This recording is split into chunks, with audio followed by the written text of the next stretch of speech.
제 8 발표입니다. 8번째 발표인데요. 총력전과 바다, 전시체제기 인천항 연안의 변용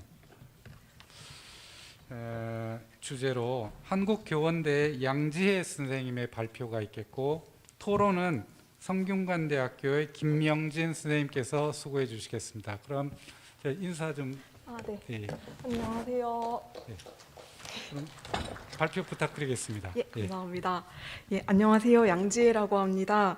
제가 준비 과정에서 원고를 좀 빠르게 마무리를 못해서요. 너무 좀 늦게 보내드려서 일단 연구위 박기훈 강사님께 좀 죄송하다는 말씀 다시 한번 드리고요. 또 토론자이신 김영진 선생님께도 제가 너무 폐를 끼쳐서 죄송하다는 말씀 다시 한번 드리겠습니다.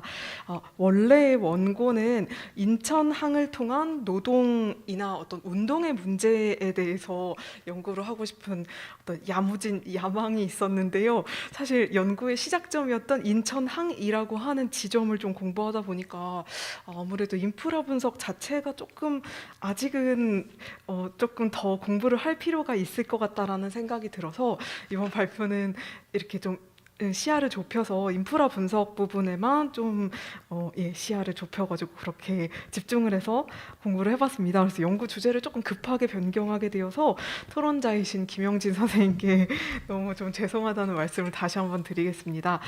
발표는 PPT 화면을 좀 준비해 와가지고요. 화면 보시면서 얘기 나누시면 좋을 것 같습니다. 저 자기소개를 간단하게 준비를 했는데요. 저는 작년에 한양대학교 사학과에서 한국근대사로 졸업을 하였습니다. 지금 소속은 한국교원대학교에서 일하고 있고요. 제 연구 주제는 한국근현대의 개발의 사회사라고 해서 크게는 공간과 노동, 재난이라고 하는 세 가지 테마를 중심으로 해서 공부를 하고 있습니다. 그래서 이번 연구의 경우에는 주로 이제 공간이라고 하는 테마를 중심으로 해서 개발의 역사에 대해서 좀 말씀을 드려보면 좋을 것 같습니다. 오늘 발표를 크게 세 가지로 준비를 해봤는데요.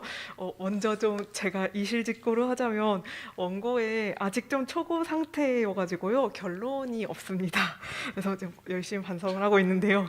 그래서 오늘 발표에서는 제 문제의식과 그리고 본문인 계획과 실제 부분으로 나누어서 이 세 가지 포인트에 대해서만 말씀을 드리도록 하겠습니다.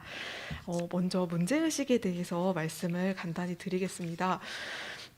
전쟁 속의 개발 붐이라는 표현을 좀 써보았는데요. 사실 전쟁은 역사의 어떤 가장 큰 비극일 텐데, 특히 인천의 경우에는 남한 내에서 일제 말기에 국내 강제동원과 관련된 유적이 가장 많이 남아있는 지역이기도 해서 일제 시기부터 전쟁의 상흔이 가장 어떻게 한반도, 특히 남한 내에서는 가장 집중되어 있는 상징적인 지역이라는 생각을 하는데요. 이런 전쟁 속에서도 어떤 벌어졌던 개발의 열기 같은 부분에 대해서 저는 집중을 한번 해보고 싶었습니다.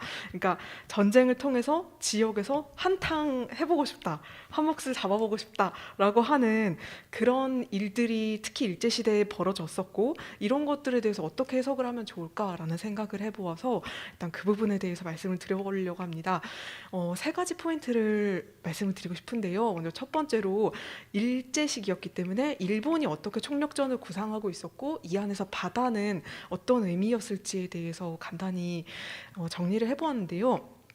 일단은 일본은 섬나라였기 때문에 해상을 통해서 일본 열도로 물자를 어떻게 수송하는지가 되게 중요했고, 또 육지뿐만 아니라 해상에서도 전방위적으로 자원을 확보하는 게 요구되었던 것이 총력전 시기였기 때문에 그런 부분들과 관련된 점에 대해서 좀 초점을 맞춰 보고 싶었고요. 두 번째는 일본의 총력전과 그럼 식민지 조선의 바다는 어떤 의미일까라는 생각을 해보았는데요. 이 표현은 사실 여기 와 계시는 배성만 선생님께서 쓰셨던 표현인데, 대륙과 일본 열도를 잇는 물류의 혈관이었다라는 표현을 쓰셨는데 되게 적절한 표현이라는 생각이 들어서 저도 가지고 와봤고요. 또 동시에 자원을 더 개척하려고 하는 착취라고도 볼 수 있겠지만 아무튼 자원을 개척하려고 하는 기지로서 또 조선의 바다가 있지 않나라는 생각을 해보았습니다. 저는 이 두 가지 포인트를 중심으로 해서 특히 중일전쟁 이후에 황해, 그러니까 서해 지역을 중심으로 해서 이 지역이 부상하게 되면서 인천항이 어떻게 변용되는지에 대해서 말씀을 드리고 싶었고요. 그를 통해서 가급적 또 가능하다면 일본 제국의 총력전이 어떤 영향을 남겼을까라는 점에 대해서 좀 이해를 해보고 싶었던 것이 일단은 연구의 목표였습니다. 그래서 저의 그 소주제라고 할 수 있는 부분에 대해서 세 가지로 좀 말씀을 드리려고 하는데요. 먼저 첫 번째는 전쟁과 개발이라는 점입니다. 전시체제기는 크게 1931년에 일어났던 만주사변부터 아시아 태평양 전쟁기까지를 넓게 정의하고 있지만 일단 저의 연구에서는 중일전쟁, 그러니까 1937년에 일어났던 중일전쟁 이후 부분만 일단은 포인트로 잡아서 연구를 해보았고요. 이 과정에서 일본이 각 지역에서 개발을 진행했는데 전쟁 동안에 개발을 진행했던 이 목표는 군수 물자의 약탈이라고 하는 것이 공통적으로 연구자들이 지적하고 있는 그런 부분입니다. 근데 문제는 좀 제가 주목해보고 싶었던 점은 이런 과정 속에서도 일본이라는 국가의 이익을 확보하기 위해서 자신들이 천병이 될 것을 자임하면서 자기 지역의 경제적인 발전을 추구하는 풀뿌리 지역들의 개발의 요구들이 제기되었던 점에 대해서 좀 얘기를 해보면 어떨까? 그리고 그 장소로서 인천이라고 하는 부분들을 한번 이야기를 해보면 어떨까라는 생각을 해보았고요. 이와 관련해서 기존 연구에서 가장 많이 집중했던 것은 사실 동해 지역이었습니다.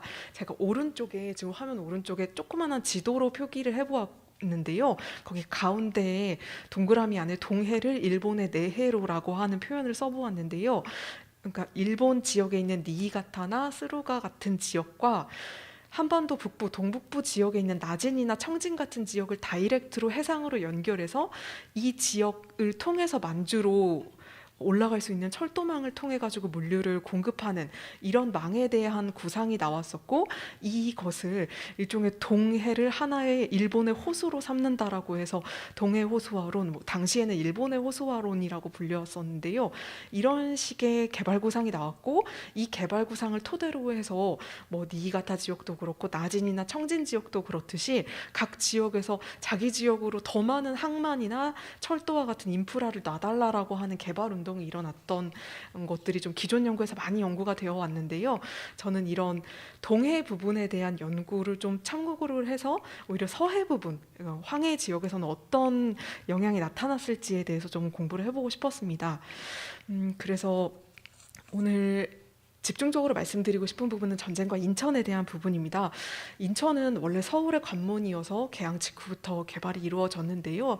일제 시기에는 상대적으로 좀 그러니까 개발이 부진했다라고 하는 것이 다른 항만에 비해서는 상대적으로 좀 개발이 부진했다라고 하는 것이 공통적인 연구에서 나타나는 지적인 것 같습니다. 그와 관련해서 가장 큰 원인은 일단은 일본 제국의 교통 정책, 인프라 정책과 관련된 부분인 것 같은데요. 제가 오른쪽에 지도로 좀 표기를 해보았는데, 그러니까 앞서 말씀드린 것처럼 일본해 연안에서, 그러니까 일본의 바다에서 연해에서 아예 나진이나 청진 쪽으로 해상을 통해서 다이렉트로 들어가는 루트를 하나 뚫고, 그리고 보다 더 전통적으로는 부산부터 신의주까지로 쭉 통하는 경부선, 경의선 철도망 라인을 통해 가지고 가는 이 소위 종관철도, 그러니까 수직망을 통해서 대륙으로, 일본 열도를 통해 대륙으로 올라가는 이런 망을 중심으로 해서 개발이 이루어졌기 때문에 인천은 상대적으로 좀 횡단하는 경향이 있어서 이런 부분에 대해서 상대적으로 부산이나 이런 다른 지역에 비해서는 항만 개발이 조금 뒤처진 게 아닌가라는 이야기를 공통적으로 하고 있는 것 같습니다. 그래서 제가 이번에 말씀드리고 싶었던 부분은 중일전쟁 발발 이후에 등장한 황해 호수화론이라고 하는 어떤 논의를 통해서 인천이 조금은 새롭게 부상할 수 있었던 계기가 당시에 마련이 되었던 것 같다라는 지점에 대해서 이야기를 드리고 싶었습니다. 그래서 앞서 말씀드렸던 일본의 호수화론이라고 하는 것을 참조해서 만들어진 논의인데요. 그러니까 중일전쟁 때문에 중국 지역이 일본에게 점령을 당하고, 그리고 한반도 서해 연안에 또 식민지가 개척이 되어 있으니까 중국과 한반도 서해 연안을 통해서 여기를 일본의 내해로 만들자라고 하는 구상을 의미하는 것이고요. 이와 관련해서 인천은 이 황해 호수화를 통한 일본 제국의 중핵 지역으로 언급이 되었던 것 같습니다. 그래서 그 부분에 대해서 말씀을 드리고 싶었습니다. 본문을 간단하게 먼저 좀 요약을 드리고 말씀을 드리면 더 편할 것 같은데요. 저는 중일전쟁 이후에 이 황해 호수화론이라고 하는 논의가 전개되는 가운데 인천항 연안 지역에서는 어떤 변화가 진행되었는지에 대해서 다뤄보고 싶었던 것이 저의 큰 목표였는데요. 얼마나 좀 제대로 다루지는 못한 것 같지만 아무튼 저는 크게는 계획과 실제로 나누어서 연구를 해보았습니다. 그래서 계획 부분에서는 이 황해 호수화론이라는 것을 통해서 인천의 항만이라는 것을 어떻게 개발할지, 그리고 경성과 인천, 그러니까 서울과 인천을 연결하는 공업지대를 어떤 식으로 구상할지, 이 두 가지 계획이 기존에는 따로따로 연구는 되어 왔지만 서로의 연계점에 대해서 좀 연구가 부족했던 것이 아닌가 싶어서요. 이 두 가지 개발 구상의 연계에 대해서 계획 부분에서 좀 다루어 보았고요. 실제 부분에서는 크게 세 가지로 나눠서 첫 번째로는 항만에 대해서 다루고, 두 번째는 갯벌 지역의 간척 문제를 다루어 봤고요. 세 번째는 다도해, 그러니까 섬 지역에 대해서 좀 다루어 보고 싶었습니다. 예. 이제 그러면은 계획 부분에 대해서 간단히 말씀을 드리도록 하겠습니다. 앞서 여러 차례 말씀드린 것처럼 중일전쟁 이후에는 황해 호수화론이라고 하는 논의가 등장했다라고 말씀을 드렸는데요. 이 부분을 한 번만 정리를 다시 한번 드리자면 1939년에 조선 총독이었던 미나미가 이런 식의 발언을 했더라고요. 그러니까 기존에는 만주사변 이후에 동해 지역만이 일본의 호수였는데 중일전쟁이 발발하는 것과 동시에 황해와 발해 그리고 중국해는 모두 다 일본의 호수가 되었다. 그렇기 때문에 동해와 황해의 양호수의 가운데에 돌출한 조선 반도는 대륙 일본의 발받침이 될 곳일 뿐더러 유일한 대륙 기점이 될 것이다 라는 식의 좀 개발 구상을 이야기를 했었는데요. 이런 걸 통해서 황해 호수화론이 당시에 어떤 식의 좀 맥락으로 쓰였는지를 설명을 드리고 싶었습니다. 두 가지 지도를 준비를 해봤는데요. 먼저 첫 번째 지도는, 왼쪽에 나와 있는 지도는 황해 호수화와 관련해서 어느 지역에 투자를 하면 좋은지, 그래서 유망한 항만을 꼽은 내용을 좀 표기를 해보았습니다. 그래서 이제 서해 연안과 중국 부분이고요. 그와 관련해서 이렇게 좋은 개발 구상이 나왔으니까 우리도 한몫을 좀 차지해보면 어떨까 싶어가지고 각 지역의 상공회의소들이 이 개발 구상과 관련해서 막 연합을 하기 시작하는데요. 그게 소위 황해경제연맹이라고 하는 단체인데요. 이 단체에 참가했던 지역들을 한번 표기를 해봤더니 저기 오키나와의 나하라고 하는 지역부터 일본 도쿄까지, 그리고 중국, 그리고 한국 지역이 다 포함이 되는데, 장소적으로 봤을 때 인천이 가장 이 가운데 지점에 있다라는 거를 가지고 되게 인천에서 약간 자부심을 부렸던 그런 내용들이 나와서 그런 부분들을 좀 지도로 표기를 해서 말씀을 드려봤습니다. 이것과 관련해서 조선 총독부에서는 인천항과 경인 공업지대 공단을 어떤 식으로 개발해야 될지에 대한 구상을 여러 가지로 좀 이야기를 했는데요. 그 부분을 두 가지로 좀 정리를 해보자면, 첫 번째는 잘 아시는 것처럼 1937년 말부터는 조선을 대륙 전진 병참 기지로 총독부에서 규정을 했었고요.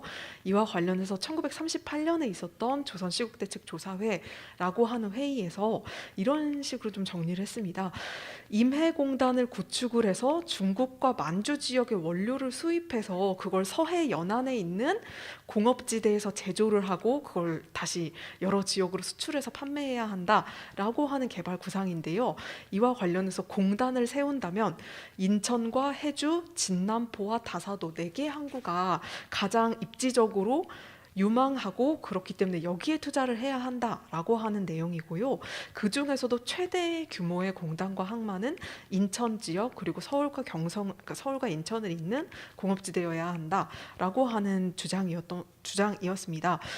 이런 대책이 마련이 되니까 당연히 인천에 있었던 일본인이나 조선인 유력자들도 아주 환영을 했었는데요. 일본인 언론을 조금 검토해 봤을 때는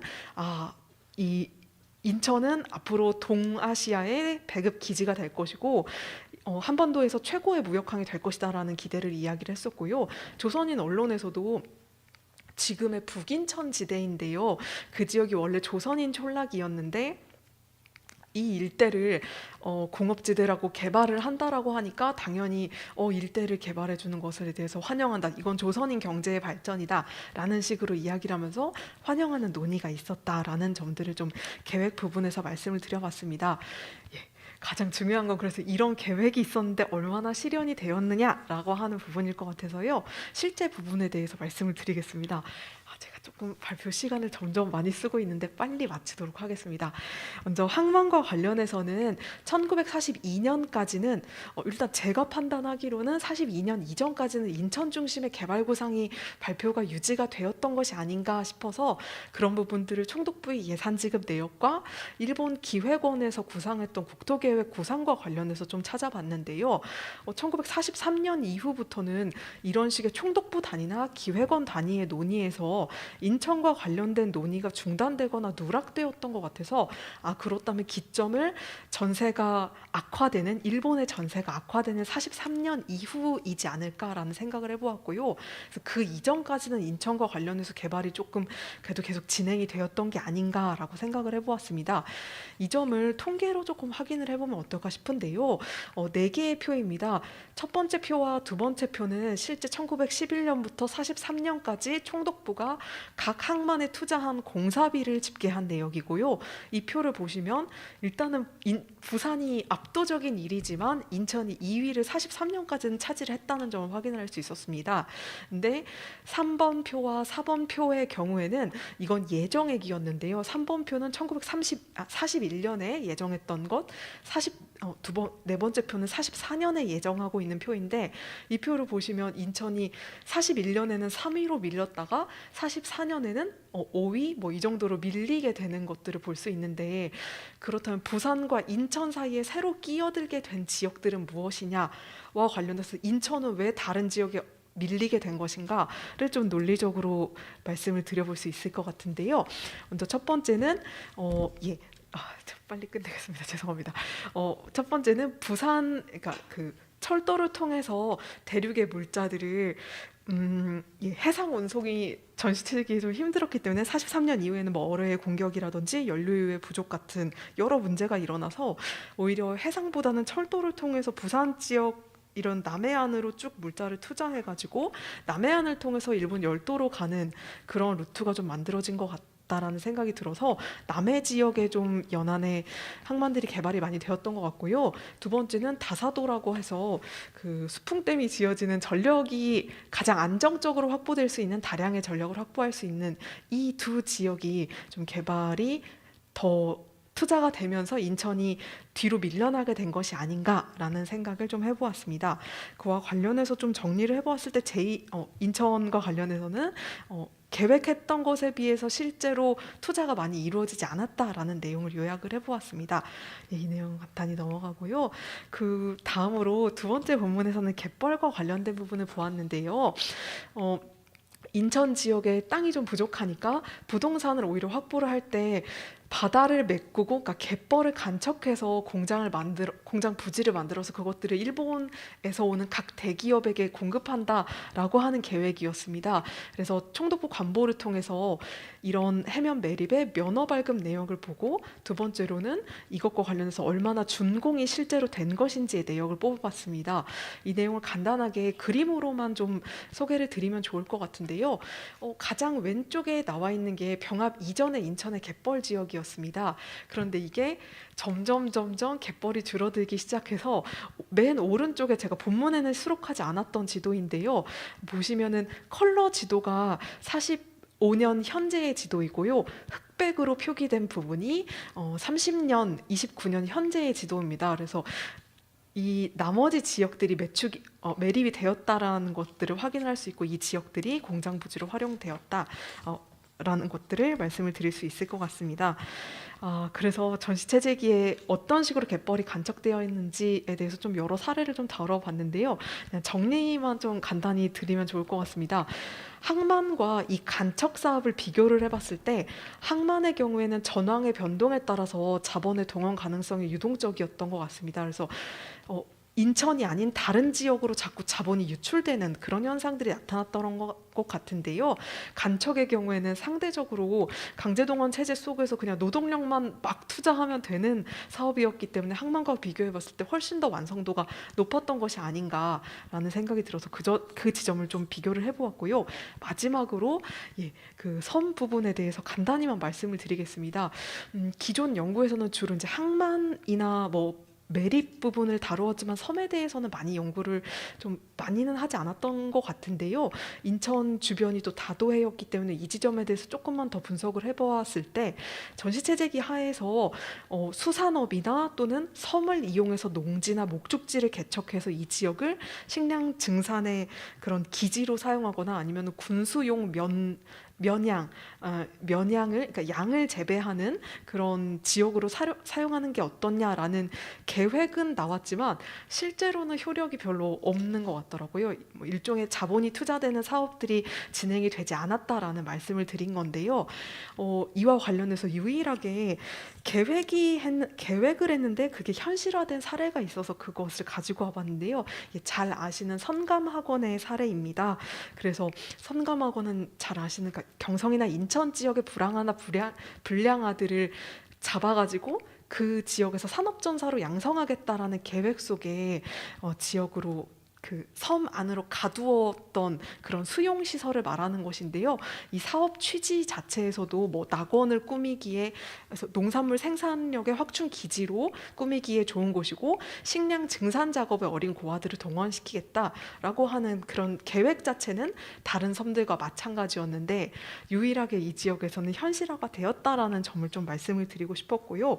이런 부분을 봤을 때에는 여러 섬 지역에서 비슷하게 농업이나 목축업에 대해서 일반적인 개발 계획이 나왔지만 그런 지역들은 자본이 가로막히면서 개발이 실제로 이행되지 않았지만 선감학원처럼 섬이 가지고 있는 고유한 폐쇄성이라는 그 특징 자체를 이용해서 강압적으로 통제를 도모하기 위한 계획에서는 섬의 개척 계획이 실현이 되었다라는 부분들을 말씀을 드릴 수 있을 것 같습니다.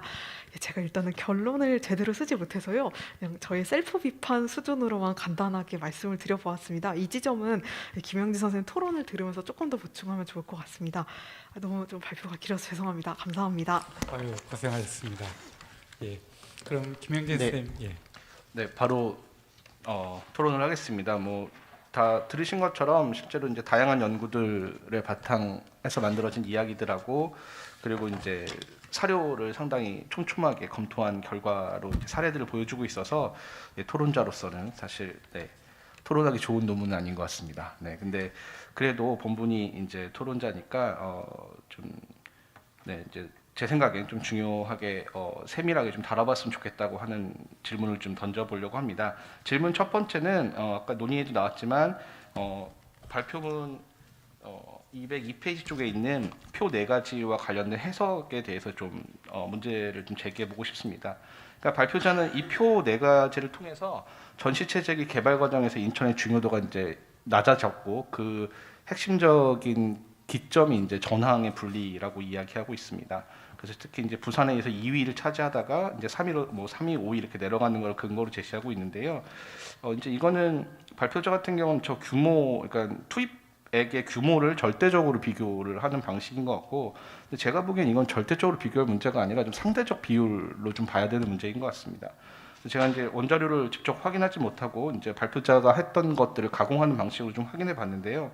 그러니까 41년 현재 예정액을 기준으로 해서 41년, 43년 집행 공사비의 비율을 좀 구해 보면 제가 그 발표문에 만든 첫 번째 표와 같은 순서로 됩니다. 뭐 청진 서항 같은 경우에는 계획된 것들이 다 집행이 돼서 진행이 됐고요. 인천 같은 경우는 한 50% 집행이 되는 방식으로 이루어지게 되어 있습니다. 그래서 이런 표를 좀 놓고 보면 재원 조달 문제라고 하는 걸 좀 제외하고 나면 투자 예정액 대비 실제 집행액의 비율이라고 하는 게 이제 이 사업의 진척도 그리고 사업의 우선순위와 관련이 있다고 저는 생각을 합니다. 그래서 이를 통해 이제 확인할 수 있는 게 한 3가지쯤 있다고 생각합니다. 부산 여수 삼천포 마산의 남해안 항만 사업의 실제 예산 집행액이 가장 집중적으로 많이 되었다는 것, 그다음에 천진 서항 단천 묵호 성진 같이 일본의 호수아론의 거점 항만 도시들의 두 번째로 예산 집행이 되었다는 것, 인천 다사도 해주어의 황해호수론 거점들은 실제 집행 비율이 현저히 좀 낮다는 걸 좀 확인할 수 있다고 생각하고요. 이걸 이제 발표자 논의와 연결하면 부산에 이어 인천항이 2위였다가 전항이 분리해져서 중요도가 낮아진 게 아니라 원래 중요도가 낮았다. 이 황해 이 호수에 대한 투자 자체가 좀 그렇게 봐야 되는 게 아닐까. 그리고 인천항이 두 번째였던 거는 항만 크기에 따른 절대적 비용 사례였지 상대적 집행액의 비율을 보자면 그렇게 보기 좀 어려운 것 같다 기본적으로. 그리고 이제 이걸 조금 더 발전시켜서 1944년 현재 예정액이라고 하는 거를 기존 집행액 대비해서 제가 좀 이름을 바꾸면 추가 집행액이라고 말할 수 있을 것 같은데요. 이거를 이제 미집행액에 대비해 갖고 증감을 한번 표로 다시 만들어봤습니다. 그래서 이거를 좀 정리하면 그 뭐 이렇게 표가 쭉 나오는데요. 이게 정리하면 한 3가지 정도로 확인할 수 있습니다. 이게 기본적으로는 이 추가 집행액이 별게 아니라 미집행액을 다시 한번 확정하는 게 기본 논리고요. 그래서 이제 기본적으로는 미집행분을 그냥 계속 집행하겠다고 단순 계산하는 게 있고, 두 번째는 기존 예산을 삭감하는 거죠. 이건 이제 사업을 중단할 의지가 좀 있거나 마무리하는 거고, 세 번째는 기존 미집행분에 초과 투자를 하는 경우가 있다고 생각합니다. 그래서 이걸 쭉 보게 되면 또 비슷한 게 나옵니다. 그러니까 원산, 다사도, 해주, 단천, 묵호는 그냥 집행되지 않는 거 집행하겠다는 거고요. 성지는 이제 한 88% 정도까지 삭감을 하게 됩니다. 근데 이제 인천이 포함된 지역 같은 경우에 초과 투자를 하게 됩니다. 근데 부산, 삼천포, 여수, 마산인데 부산은 뭐 1,500%, 삼천포는 2,020% 정도 이상 올라가고요. 여수도 한 750, 마산 160 정도 올라가는데 인천은 한 30% 살짝 넘으니까 상대적으로는 적은 거지만 다른 지역과 비교하자면 초과 투자 대상이라고 하는 것은 좀 분명히 나타난다고 생각합니다. 그런 의미에서 오히려 44년도에 만들었던 이 추가 예산 편성안으로 보면 인천에 대한 중요성을 상대적으로 줄였다고 보기보다는 좀 다른 방식으로 개선이 좀 만들어져야 되는 거 아닐까 이런 생각이 들고, 그래서 표 활용이 전반적으로 저는 절대 지표보다 이런 집행 대비의 상대 지표를 통해서 좀 해석할 필요가 있지 않을까 이런 생각이 들었습니다. 그래서 연속해서 보자면 이런 계획과 실행이라고 하는 실제의 관행을 좀 얘기를 하고 있는데, 제가 느끼기에는 기본적으로는 부산, 삼천포, 여수 이런 남해안 지역의 거점들에 대한 투자가 핵심이고, 이거는 사실 해상뿐만이 아니라 그렇죠, 종간 수송망이 강화되는 것과 연관이 있는 거기 때문에 사실은 너무 자연스럽게 당연하다고 생각합니다. 근데 이제 이 황해 호수 활용 같은 경우에 이게 이제 이 종간 수송에서 벗어나서 충분한 사적 이익을 얻지 못하고 있고, 그래서 인천 지역의 조선인 및 일본인 상공업자와 관료들이 중일 전쟁의 전략적 방침에 기대 자신들의 이익 추구를 이제 공적 목표에 투영하는 일종의 기획이라고 저는 생각을 하고, 그렇기 때문에 이 논리가 탈식민 이후에도 계속적으로 반복될 수 있다고 생각을 하고 있습니다. 그러니까 지역적 이해를 그런 이제 공적 기표로 이제 계속 이제 좀 만들어 가는 거죠. 그래서 이 발표가 너무 이 황해 호수화론 같은 경우를, 그러니까 일본의 호수화론의 이제 근거에 나온 이것을, 그러니까 제가 너무 객관적이고 너무 당연한 것처럼 설명하고 이게 과연 왜 실행되지 않았는지를 묻는 질문이라고 하는 게 네, 조금 더 고민해야 되지 않을까. 이렇게 지역 개발의 사익 추구와 공적 기표의 관계라고 하는 게 당연한 건 아닌 것 같습니다. 이건 더 적나라하게 보여져야 개발사가 단지 개발이 왜 안 됐는지 뭐 이런 얘기를 넘어설 수 있는 거 아닐까라는 생각이 좀 들고요. 그리고 그렇게 할 때 성장주의적 근대성이 만들어낸 인간과 자연에 대한 폭력들을 좀 볼 수 있지 않을까. 이게 단지 우리가 계속 황해를 발전시키자 이런 방식으로 가는 건 좀 적절한 논의는 아닌 것 같습니다. 그리고 질문 세 번째는 갯벌 간척 사업 같은 경우는 이제 관보를 되게 정리해서 인천시가 주도하는 것과 이제 사기업이 돌아봐서 진행하는 게 있는데, 이 둘을 설명을 했는데 차이가 정확히 뭔지 잘 모르겠어요. 그리고 특히 중요한 거는 결과적으로 인천시가 한 것도 공장으로 해서 이제 넘기는 건데, 이렇게 될 때 이익 수렴의 구조라고 하는 게 차이가 있는 건지, 그러니까 간척 비용을 이제 누가 부담하는가의 문제는 결국 나중에 이익과 관련이 있는데, 그런 게 좀 더 설명이 돼야 이 갯벌 간척을 이렇게 둘로 나눴을 때 갖는 의미가 좀 경제적으로 뭐 여러 가지로 눈에 들어올 것 같고요. 그리고 뭐 노동력 관련돼서도 아까 항만과 간척을 비교했을 때 간척이 노동 집약적인 형태로 한다고 했는데, 이제 뭐 이건 되게 작은 거지만 항만 사업이 잘 안 된 것 중에 하나가 이제 노동력 부족을 얘기하고 있는데, 이런 격차가 아까 이 노동력은 도대체 어디서는 집약적으로 되고 어디서는 부족하고 이런 거에 대한 설명이 좀 더 있어야 되겠다 생각이 있고, 쓰진 않았지만 마지막으로 섬과 관련된 논의는 앞에 얘기가 좀 다른 것 같아요, 저는. 그리고 그렇게 설명하려면 좀 더 설명이 있어야 되지 않을까. 이게 지금 아마 좀 초안이라 그런 것 같습니다만 그런 생각이 들었습니다. 이상입니다. 예. 8번째 발표와 토론 수고해 주신 양지의 김영진 선생님께 박수 좀 부탁드리겠습니다. 고맙습니다.